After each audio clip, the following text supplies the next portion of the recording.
Taigi, 7 svarbus dalykai, kad jūsų darbuotojas dirbtų efektyviai. Pirmas dalykas tai yra pasitikėjimas. Sukurkite pasitikėjimo atmosferą su savo darbuotojais. Pasitikėkite darbuotojais.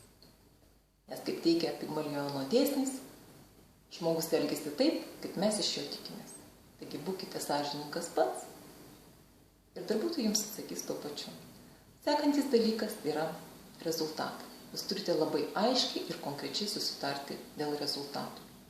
Jūs turite darbuotojui išaiškinti, kogi iš jo jūs tikitės.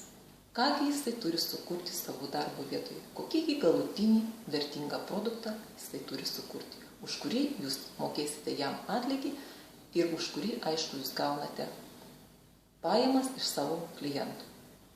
Taigi nepagailėkite laiko ir jėgų, nes kaip žinia, dažniausia, kaip praktika rodo, darbuotojai nelabai įsivaizduoja, kągi jie kuria savo darbo vietoje.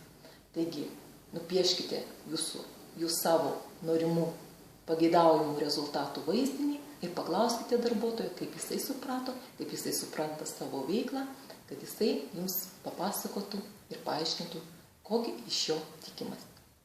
Sekantis dalykas yra veiklos metodai. Neprimetinėkite savo veiklos metodų. Jūs papasakokite bendras veiklos gairės, išaiškinkite įmonės vertybės, galbūt papasakokite apie neigiamą patirtį, neigiamą praktiką, tačiau veiklos metodus leiskite pasirinkti darbuotojui pačiam. Nes jeigu jūs sukursite pasitikėjimo atmosferą ir aiškiai išaiškinsite, kokiųgi rezultatų jūs tikitės, tai darbuotojas įdės visas savo galimybės, visus savo talentus, kad pasiekti iš tikrųjų maksimalių rezultatų. Taigi, dėl veiklos metodų leiskite darbuotojui pasirinkti pačiam. Aišku, šitas dalykas tinka tik tai tiems darbuotojams, kurių kompetencija atitinka jų pareigas. Tai yra labai labai svarbu.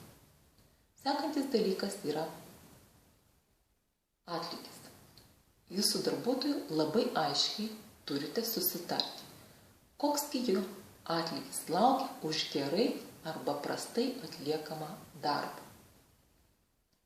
Kokios, sakykime, finansinės nuobaudos, arba paskatinimai, arba paaukštinimas arba pažeminimas pareigose jo laukia už gerai arba prastai atliktą darbą. Kitas dalykas yra svarbu labai atskaitomybė. Kaip dažnai ir kokią formą darbuotojas pateiks ataskaitas apie savo veiklą. Taip pat jūs turite susitarti dėl darbo vertinimo kriterijų. Kada jūs laikysite, kad darbuotojas darbą atliko gerai, o kada prastai. Tai reiškia, jūs turite nusistatyti standartus. Ir paskutinis dalykas, po tokio susitarimo, po tokio pokalbio, jūs turite pats padaryti reziumė, bet taip pat ir paprašyti iš savo darbuotojo, kaip jisai suprato jūs ir kogi iš jo yra norima ir kogi iš jo yra tikimas. Tokį reziumė darbuotojas turėtų pateikti iš tikrųjų raštu. Žodinis susitarimas yra labai gerai, bet tai, kas parašyta raštu, yra labai puikiai ir aiškiai matoma abiems pusėms. Taigi ir mano reziumė. Pirmiausias dalykas yra pasitikėjimas. Antras dalykas yra rezultatai. Jūs turite aiškiai išdėstyti, kokių rezultatų jūs tikitės ir pabrėžti, kad jums yra svarbiausia rezultatai ir tik rezultatai, o ne darbo atlikimo metodai. Kitas dalykas yra susitarti dėl disponuojamų išteklių, taip pat dėl vertinimo standartų, darbo vertinimo standartų ir taip pat dėl atlygio, koksgi atlygis laukia už gerai arba blogai atliekamą darbą. Taigi, kai jūs pasikursite abipusio pasitikėjimo atmosferą, leisite darbuotojams pasirinkti veiklos metodus, tai patikėkite, jisai padarys nerealius dalykus. To aš jums ir linkiu. Taigi, linkiu jums sėkmės. Ačiū.